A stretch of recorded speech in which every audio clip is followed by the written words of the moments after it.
Hola hermanos, estamos en la 10ª conferencia de nuestro diplomado en Consejería Bíblica y ahora este módulo vamos a hablar sobre qué es el alcoholismo, cómo va a ser su tratamiento y cómo vamos a tratar de aconsejar a la familia del alcohólico. Y vamos a empezar a decir que el propósito de esta clase es el de capacitar a las familias, principalmente a los líderes, para que puedan entender, para que puedan identificar y que también puedan aconsejar a las personas con adicción al alcohol y que les lleven realmente pues un foco de luz para encontrar su recuperación, demostrando que solamente Cristo es la respuesta y que solo la verdad los va a hacer libres. Entonces empecemos a ver qué es la definición del alcoholismo. Ustedes ya recibieron sus copias y sus manuales que cada mes les envío, y si ustedes me están viendo por vez primera, me dará mucho gusto tenerlos como alumnos en el diplomado en consejería. Nada más me tienen que pedir a jesusenlafamilia.com, y esto es una bendición porque al final del curso, que van a ser 30 conferencias, más o menos lo estamos terminando como por diciembre. Ya van a tener ustedes todas sus carpetas y todo lo que necesiten para tener una bendición en el Ministerio de Consejería. Entonces, si quieren, escríbanme, que me escriban sus pastores o sus líderes, y pueden ustedes hacer un grupo precioso de consejería. Bien, vamos a lo que nos acontece, que es el alcoholismo. La Organización Mundial de la Salud define el alcoholismo como una enfermedad crónica con una evolución progresiva y que se caracteriza por la incapacidad de la persona para controlar su manera de beber. Esto es una persona que toma una copa y que ya no puede dejar de tomar. O sea, hasta que se pierde. O sea, lo que da lugar a que en la mayor parte de las ocasiones que se consuma alcohol, el afectado lo haga en forma excesiva y que empiece a desarrollar problemas de salud, problemas con su familia, con su trabajo y con la sociedad en general. Y esta pérdida de control es consecuencia de una dependencia psíquica y de una dependencia física al alcohol, que más adelante se los voy a explicar, que el individuo ha desarrollado por consumirlo en forma frecuente y excesiva durante un cierto tiempo y por una predisposición genéticamente determinada para la adicción a las sustancias. Ustedes se preguntarán, ¿es el alcoholismo una enfermedad? Pues sí, está considerada también la Organización Mundial de la Salud como una enfermedad progresiva y mortal. ¿Por qué? Porque es el conjunto de fenómenos derivados de la pérdida de control al consumir alcohol y llena todos los requisitos que la medicina exige para considerar como enfermedad a un determinado conjunto de síntomas que se le llama síndrome y signos. O sea, como todas las enfermedades, tiene una historia natural. Hay un cuadro clínico perfectamente identificado y similar en todos los individuos que lo padecen. Hay una etiología, o sea, etiología quiere decir la causa de la enfermedad. Hay una fisiopatogenia, o sea, los factores biológicos subyacentes a la enfermedad. Tiene un pronóstico, un tratamiento y una serie de estrategias para su prevención. Entonces sí está considerado como una enfermedad. Ahora bien, ¿el alcoholismo es una adicción? Sí, el alcoholismo es la adicción más antigua, la más frecuente y la más común de todas las adicciones. Y algunas personas manejan por separado los términos alcoholismo o drogadicción o farmacodependencia, pero en realidad el alcoholismo es uno de tantos tipos de drogadicción o farmacodependencia, ya que el alcohol es una droga y el alcoholismo no es más que la adicción a esta droga. Entonces, ¿por qué se considera el alcohol como una droga? Otra vez vamos a la Organización Mundial de la Salud, porque define que una droga es como cualquier sustancia que introducida al organismo afecta una o más de sus funciones. Y el alcohol reúne tales características y por lo tanto es una droga. Y el alcohol es una droga legal, no medicamentosa, adictiva, domesticada, neurotóxica y hepatóxica. Neurotóxica porque afecta al sistema nervioso central y hepatotóxica porque afecta al hígado. Es una droga legal porque su producción, su distribución, su comercialización y su publicidad, venta y consumo están permitidos por la ley. ¿Cuántos mensajes y cuántos comerciales vemos en todas partes, en televisión, en radio, en internet, sobre el consumo del alcohol? Y la marihuana, por ejemplo, y la cocaína son ejemplos de drogas ilegales. Y el alcohol es una droga no medicamentosa porque no tiene efectos terapéuticos como otras drogas como la aspirina o como la penicilina, pero es una droga adictiva porque su consumo frecuente y repetido produce una dependencia psíquica y física. Ahorita se los voy a explicar. Es una droga doméstica, o sea que se tiene en casa porque la sociedad se ha acostumbrado a su consumo social y la ha introducido dentro de las casas. Y drogas tales como la heroína o la cocaína, pues claro que no son domésticas, ¿verdad? Y la gente suele tenerles pues mucho más miedo. Y uno de los grandes riesgos de consumir alcohol es que la gente, por ser doméstico, o sea, porque está en casa, le ha perdido el miedo. Y hasta llegan a pensar que es inocente o que es parte de la alimentación. Es una droga neurotóxica, como les digo, y hepatóxica porque los dos órganos del cuerpo más afectados por su consumo efectivo son el cerebro y el hígado, respectivamente. Ahora vamos a ver en qué momento una persona que bebe se convierte en un alcohólico. El alcoholismo, hermanos, evoluciona de una manera lenta y progresiva, por lo que no es muy preciso el momento en el cual el bebedor se vuelve alcohólico. El bebedor va pasando por ciertas etapas antes de llegar a ser alcohólico. Y al inicio solamente bebe en forma ocasional, después empieza a beber habitualmente, y entonces aquí, en esta etapa, se está desarrollando un hábito, que más tarde empieza a consumir alcohol en forma excesiva y se convierte en un bebedor excesivo. O sea, ya el bebedor excesivo ya ha desarrollado una dependencia psíquica hacia el alcohol. Y cuando aparece en el bebedor excesivo la dependencia física, es cuando se convierte en alcohólico.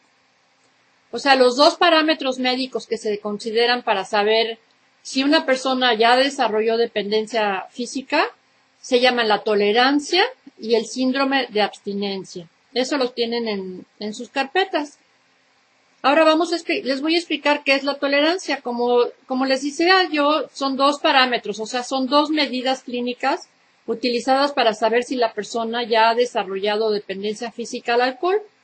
La tolerancia es una adaptación biológica del organismo al alcohol, por la cual el bebedor necesita beber mayor cantidad para obtener los mismos efectos que antes obtenía con menor cantidad. Por ejemplo, para estar contento necesitaban 2 cervezas o 3 cervezas y al cabo de 2 o 3 meses necesitan 6 y al cabo de un año necesitan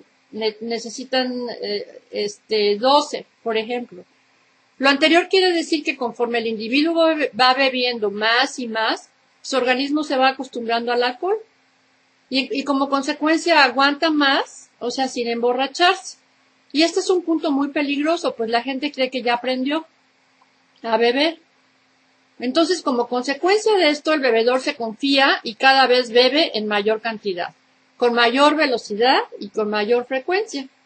Su organismo continúa adaptándose biológicamente al alcohol hasta que empieza a desarrollar una franca tolerancia que lo hace cruzar la frontera entre el bebedor excesivo y entre el bebedor alcohólico. Y no hay que olvidar que una vez que esto se cruza la frontera no hay boleto de regreso, porque es decir, la enfermedad es incurable, o sea, se torna irreversible. Se controla, pero no se cura. Siempre se desarrolla en el cerebro una alergia hacia el alcohol, que si nada el alcohólico toma o media cerveza o un chocolate con vino, se le empieza a desarrollar esa necesidad y esa tolerancia. Ahora bien, ¿qué es el síndrome de abstinencia? Es el segundo parámetro para saber si el bebedor ya desarrolló una dependencia física al alcohol. Y el síndrome de abstinencia es el conjunto de síntomas. Un síndrome es un conjunto de síntomas físicos y psíquicos que presenta un bebedor cuando se le bajan sus niveles de alcohol en la sangre. En otras palabras, o sea, cuando un bebedor ha bebido excesivamente durante varias horas o durante varios días, el alcohol alcanza altas concentraciones, o sea, en su sangre, y lo que le da lo que da lugar a una adaptación biológica del organismo al alcohol. Entonces, cuando la persona deja de beber, esos niveles bajan y entonces se alteran y empiezan los síntomas físicos. Y cuando el individuo desarrolla la dependencia psíquica y física al alcohol, induce una serie de cambios neuroquímicos en la de su sistema nervioso. Estas alteraciones de las neuronas son irreversibles, hermanos. Por lo tanto, aunque el alcohólico deje de beber por muchos años, persiste esta lesión química en su cerebro. Fíjate nada más, o sea, ya están marcados de por vida y por tal razón, en caso de que vuelvan a beber, se van a reproducir todos los síntomas de la enfermedad y que les van a provocar que vuelvan a beber descontroladamente. Y en muchos casos, bueno, puede parecer el delirium tremens. ¿Qué es el delirium tremens? Este ocurre en grandes bebedores, lo hemos visto en películas, lo hemos visto en la televisión, en algunos grandes bebedores cuando suspenden de golpe la ingestión del alcohol y entonces empiezan a tener una serie de síntomas como confusión, temblores, fiebre, convulsiones, alucinaciones y muchas veces puede ocurrir la muerte. Por ejemplo, yo conocí a un hombre cuando estaba trabajando yo en las clínicas de rehabilitación para drogas y alcohol en México. Me contaba un hombre que tuvo un delirium tremens horrible y que estaba totalmente alcoholizado y que veía monstruos y que sentía que lo atacaban las arañas y veía demonios. Y yo creo que realmente sí son demonios, porque estas personas viven en un infierno y muchas personas yo he conocido que se han muerto en este delirium tremens. Qué tremendo, ¿verdad? Sin embargo, con todo lo difícil que pueda ser para otros, es mucho más devastador para el adicto. El adicto sufre muchísimo. Como dice Proverbios 23, del 29 al 30, ¿para quién el dolor? ¿Para quién las rencillas? ¿Para quién las quejas? ¿Para quién las heridas en balde? ¿Para quién lo amoratado de los ojos? Para los que se detienen mucho en el vino. O sea, estos adictos están viviendo una pesadilla mental, una pesadilla emocional, una pesadilla física y espiritual. Ahora bien, mucha gente dice, bueno, es que yo nací adicto al alcohol. ¿Se nace adicto al alcohol? No. Nadie nace adicto al alcohol o a las drogas. Las personas se convierten en adictas al cabo de una sucesión de decisiones que toman en el proceso de la maduración. Y no voy a usar la palabra crecer porque los adictos impiden gravemente su crecimiento emocional y su madurez. Y en la misma forma, cuando nacemos, a nadie, por ejemplo, nos ofrecen una carrera de medicina o una carrera de psicología o de leyes o en el ministerio. O sea, la gente conseguimos estas posiciones por haber tomado una larga sucesión de decisiones buenas, por trabajar duro y por la gracia y misericordia de Dios. Y si tienen éxito es porque asumieron la responsabilidad de sus buenas actitudes y acciones. Entonces vamos a ver que muchas de estas personas alcohólicas son el resultado de su pasado y tienen mucha necesidad de ayuda. La buena noticia es que estas personas pueden liberarse del pasado y convertirse en nuevas criaturas en Cristo.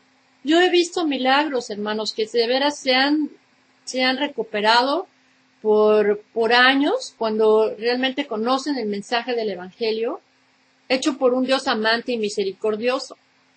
O sea, cuando se es capaz de comprender cabalmente eso y de apropiárselo, la gente afligida por las adicciones puede ser llena del Espíritu Santo y no ser arrastrada por los deseos de la carne, como dice Gálatas 5:16. ¿Por qué? Porque los frutos del Espíritu sabemos que es amor, paz, gozo, paciencia, benignidad, mansedumbre, templanza. Pero el fruto de la adicción es odio, y es odio mayormente a sí mismo. Los alcohólicos se odian como son. Depresión, ansiedad, temor, impaciencia, incredulidad y falta de dominio propio. Las estadísticas en Latinoamérica son alarmantes. Se estima que más del 7.5% de la población es enferma alcohólica. Es decir, que unos 25 millones de personas beben en exceso o tienen dependencia física del alcohol. y 1 de cada 10 bebedores sociales es un alcohólico. Y increíblemente la proporción es de 1 a 3 para los que asisten a las iglesias cristianas. O sea, los cristianos tienden a ser como más reservados en lo que respecta a su alcoholismo, lo que explica la diferencia en la proporción de cristianos y no cristianos. No tenemos estadísticas sobre esto, pero más o menos es una epidemia la que estamos pasando de alcoholismo y de drogadicción en estas épocas. Ahora bien, ¿cuáles son sus causas? No hay una causa definida del alcoholismo, pero hay factores que pueden jugar un papel en su desarrollo. Son factores psicológicos, como por ejemplo, que necesitan consuelo para la ansiedad, que están muy nerviosos, conflictos en las relaciones personales, que es una persona que tiene baja autoestima, etcétera. Factores sociales, o sea, determinados ambientes favorecen más que otros el consumo del alcohol, y en ciertas regiones, como por ejemplo en México, el salir de reventón es la actividad social diaria más realizada, y sobre todo por los adolescentes. Entonces, cabe decir que de veras las fiestas de adolescentes en las que se favorece y se premia el consumo del alcohol, y están viendo a ver quién es más macho y quién aguanta más y quién toma más. Y esto es una cosa terrible, o sea, para los jóvenes. Otro factor son los factores educativos y familiares. Los hábitos de los padres influyen sobre los hijos, y si estos crecen en un ambiente en donde el alcohol es celebrado como algo que se relaciona con la fiesta, con el bienestar, con estar contentos, con estar eufóricos, al tiempo que se reduce el miedo y la ansiedad, o sea, la sopa está preparada. Los factores genéticos. Es impresionante, la herencia del alcoholismo queda permitida por la tendencia a sufrirlo con mucha mayor asiduidad en personas con familiares de primer grado. Y dicha propensión es de 3 a 4 veces mayor que el de la población general. Y podemos ver 1000 razones por las cuales una persona se convierte en alcohólico, pero probablemente todas caen dentro de una de 3 categorías generales. Una es la de aplacar la presión del grupo al que pertenecen, y la segunda es para escapar a las presiones y a los dolores de la vida, y la tercera es para suprimir el dolor, o sea, el dolor emocional y el dolor físico. ¿Qué síntomas va a presentar una persona alcohólica? Va a presentar en primer lugar tolerancia a los efectos del alcohol. Como ya les expliqué, la persona tiene que beber más para tener los mismos efectos. Va a tener necesidad diaria o frecuente del alcohol para funcionar diario. Va a tener la pérdida de control que lo conlleva a la incapacidad de interrumpir o reducir el consumo del alcohol. O sea, como les decía yo, toma una copa y ya no puede dejar de tomar, o sea, se sigue hasta perderse. Se convierte en un bebedor solitario también. Da excusas para beber,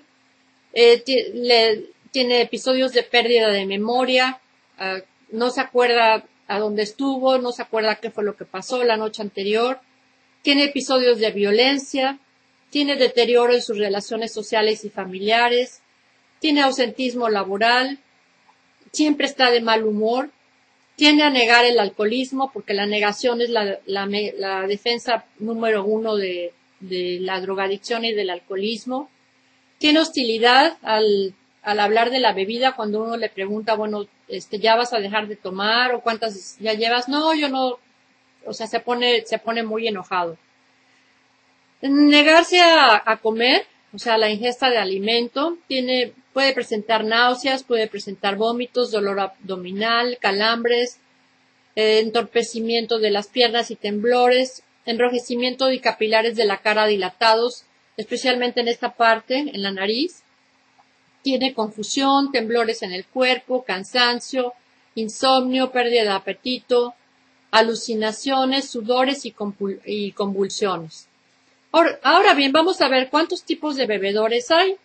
Hay varios tipos de bebedores que es necesario conocer para diferenciar al bebedor normal del bebedor problema. En primer lugar, vamos a ver al bebedor moderado. Este bebe alcohol porque aprecia su sabor y también a causa de la pequeña que se relaja, o sea que le produce una relajación. No busca intoxicarse ni se expone a él. Y el alcohol no es para él una necesidad ni una carga económica, o sea, bebe de vez en cuando. El bebedor social. Este sí bebe todos los días y se expresa socialmente mejor con el alcohol, pero raramente se emborracha. El bebedor problema. Es un bebedor fuerte o excesivo, bebe más de lo que le permiten las costumbres y lo hace antes de la comida y antes de la cena, y no reflexiona demasiado sobre su conducta. El bebedor ocasional generalmente proviene del rango de los bebedores fuertes y suele buscar la borrachera, o sea, cada vez que toma se emborracha. Y las ideas de placer giran alrededor de la bebida. Y el alcohólico que es la persona que cuando bebe tiene dependencia física y dependencia psicológica. ¿Cuáles son las consecuencias del alcoholismo? Ustedes saben que cerca de 200,000 muertes al año pueden ser completamente o parcialmente atribuidas al beber. Yo esto lo vi en las estadísticas en Estados Unidos.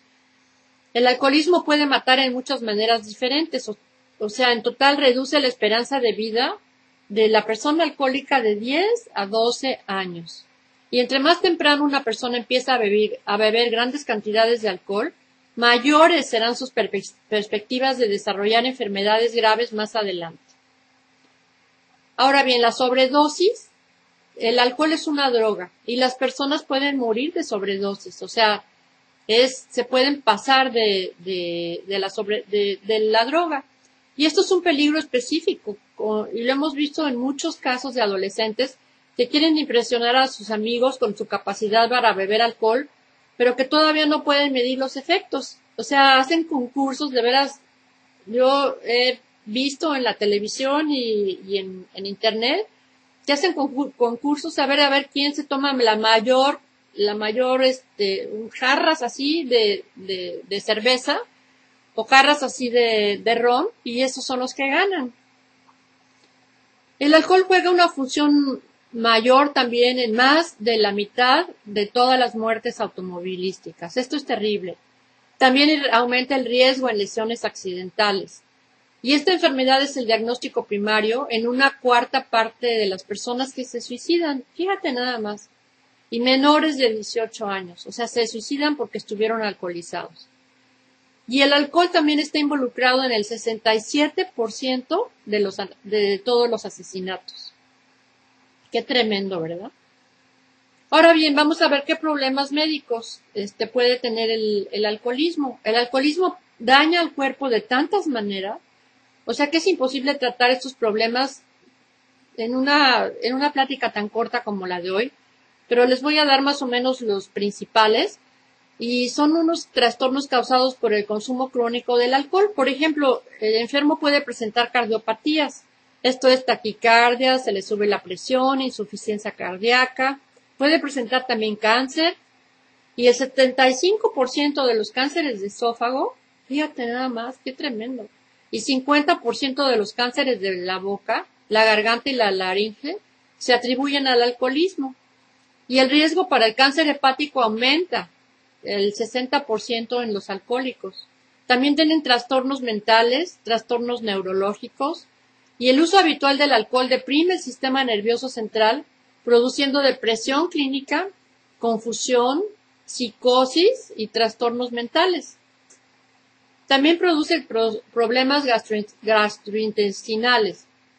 El hígado en particular es puesto en peligro por el consumo del alcohol, porque el daño hepático es más común y se desarrolla más rápidamente en las mujeres que en los hombres. O sea, la hepatitis y la cirrosis es una enfermedad que es clásica, del alcoholismo. También pueden presentar polineuritis, o sea, estos son trastornos en la inflamación de los nervios periféricos, o sea, les empiezan a doler las piernas, tienen parálisis y tienen dolores. Infecciones. El alcohol deteriora al sistema inmunitario, y las personas con alcoholismo son propensas a las infecciones, en particular a la neumonía. Problemas sexuales también. El alcoholismo aumenta los niveles de la hormona femenina de los estrógenos y reduce los niveles de la hormona masculina, o sea, la testosterona. Factores que contribuyen a la impotencia en los hombres. Fíjate qué curioso, porque los hombres toman creyendo que van a poder tener mucha mayor potencia sexual, y esto los va a inhibir y van a tener a la larga impotencia. También produce diabetes, que es el alcohol puede causar hipoglucemia, que es un aumento en el azúcar sanguíneo. La hipoglucemia puede causar disminución del azúcar sanguíneo y también es peligrosa por las personas que tienen diabetes y que están tomando insulina. Esto es una cosa terrible. Si es diabético y está tomando insulina o se está inyectando insulina y toma, esto de veras le puede ocasionar la muerte. También les ocasiona desnutrición. O sea, el alcohol también dificulta la absorción de las proteínas, de las vitaminas, de los nutrientes, en especial de la vitamina B, la vitamina B12, la tiamina, la cual representa un riesgo específico. También puede tener interacción de otros medicamentos. O sea, los efectos de muchos medicamentos son fortalecidos por el alcohol y mientras otros son inhibidos. Por ejemplo, si estás tomando antibióticos y estás tomando alcohol, el antibiótico no te va a hacer. O cualquier otra medicación que tomes se debe de excluir el beber alcohol. En el embarazo afecta al desarrollo infantil, porque hasta las cantidades mínimas moderadas de alcohol pueden tener efectos dañinos sobre el feto y en el desarrollo del niño, incluyendo bajo peso al nacer y un mayor riesgo para el aborto espontáneo. Los efectos psicológicos en los niños, esto es muy importante. Casi 7 millones de niños en Estados Unidos viven en hogares con al menos un padre alcohólico. Y el alcoholismo aumenta el riesgo para el comportamiento y el abuso violento, o sea, hacia los niños. Los niños de padres alcohólicos tienden a responder peor que otros académicamente, o sea, están muy mal en la escuela, tienen un mayor índice de depresión, tienen ansiedad, tienen estrés y tienen una autoestima inferior que otros niños. En la segunda clase que vamos a tener, posterior a esta, voy a hablar de los efectos que tiene el alcoholismo en la familia y en los niños va a estar muy interesante, no se la pierdan. Entonces vamos a ver cómo una persona puede saber si es adicta al alcohol. El hospital de la Universidad Johns Hopkins en Maryland hizo este siguiente cuestionario que también lo tienen ustedes entre sus papeles y es muy importante para que ustedes sepan realmente si la persona tiene este problema de alcoholismo. O sea, la persona deja de ir a su trabajo debido a la bebida está haciendo infeliz su vida familiar, bebe por timidez hacia otras personas, la bebida está afectando su reputación. ¿Alguna vez te has sentido remordimientos tras de beber? ¿Se ha metido en dificultades económicas por la bebida? ¿Se reúne con gente baja y un medio inferior al beber? ¿El beber lo hace olvidarse del bien de su familia? ¿Desde que bebe ha disminuido sus ambiciones? ¿Siente urgencia de beber en alguna hora del día? ¿Desea un trago a la mañana siguiente? ¿El beber le dificulta conciliar el sueño? ¿Ha perdido eficiencia desde que bebe? ¿El beber está poniendo en peligro su empleo? ¿Bebe por escapar de problemas y de preocupaciones? ¿Bebe solo? ¿Ha tenido alguna vez amnesia a causa de su bebida, o sea que no se acuerda de lo que pasó el día anterior? ¿Su médico lo ha tratado alguna vez por beber? ¿Bebe para sentirse más valiente y con más confianza en sí mismo? ¿Ha estado hospitalizado por causa de la bebida? Si ha contestado sí a cualquiera de estas preguntas, es una advertencia que puede llegar a ser un alcohólico, pero si ha contestado sí a 3 o más, es definitivamente un alcohólico. Ahora bien, vamos a ver la perspectiva bíblica sobre el consumo y abuso de alcohol. Ustedes saben que existen más o menos 627 versículos de la Biblia que hablan en contra de la ebriedad y condenan con mucha claridad los males de la embriaguez y enseña claramente que nuestro cuerpo es el templo del Espíritu Santo y que no debe de ser contaminado. Esto lo vemos en 1 Corintios 6, del 12 al 20. O sea, en muchas partes la Biblia aprueba el uso del vino, pero condena su abuso. Ahora bien, ¿el alcoholismo es una enfermedad o un pecado? La Biblia aprueba el uso del vino, pero como les digo, condena su uso. Lo que pasa es que el alcoholismo comienza con el pecado de beber excesivamente, y este pecado se va convirtiendo en una enfermedad crónica. Y la Biblia nos dice, bueno, por ejemplo, que nuestro cuerpo es templo del Espíritu Santo, y el acto de beber alcohol puede ser un hábito en un momento dado, pero del hábito se puede pasar al exceso y de ahí a la adicción. O sea, no debemos olvidar que el camino de la adicción se inicia por el uso, sigue por el hábito, pasa por el abuso y termina en la dependencia o adicción, que ya es la enfermedad. También el apóstol Pablo nos da aviso de que uno puede exponerse al peligro de la tentación usando descuidadamente la libertad en 1 Corintios 10, del 1 al 2. Y conviene que los creyentes se abstengan completamente del alcohol. Yo les quiero leer algo que Billy Graham escribió acerca de los alcohólicos y dice: la Biblia enseña que hay una liberación para los hombres de las cosas que hay en el mundo, no por medio del alcohol, sino por medio de Cristo, haciendo que la mente y el corazón se armonicen con Dios mediante su sometimiento a su voluntad y la aceptación de su perdón. Solo en Cristo hay una liberación de los pensamientos tortuosos del hombre y de los pésimos hábitos que están destruyendo a tantas personas. ¿Por qué denuncia tan claramente la Biblia las borracheras? Porque el alcohol es un enemigo de la vida humana, y Dios está en contra de todo lo que perjudica al hombre y a su bienestar. Pero en Cristo hay esperanza. Y voy a terminar con Juan 8:36, que dice: así que si el Hijo os libertare, seréis verdaderamente libres. Hermanos, que Dios los bendiga y los espero en la próxima conferencia de cómo tratar a la familia del alcohólico. Que Dios los bendiga.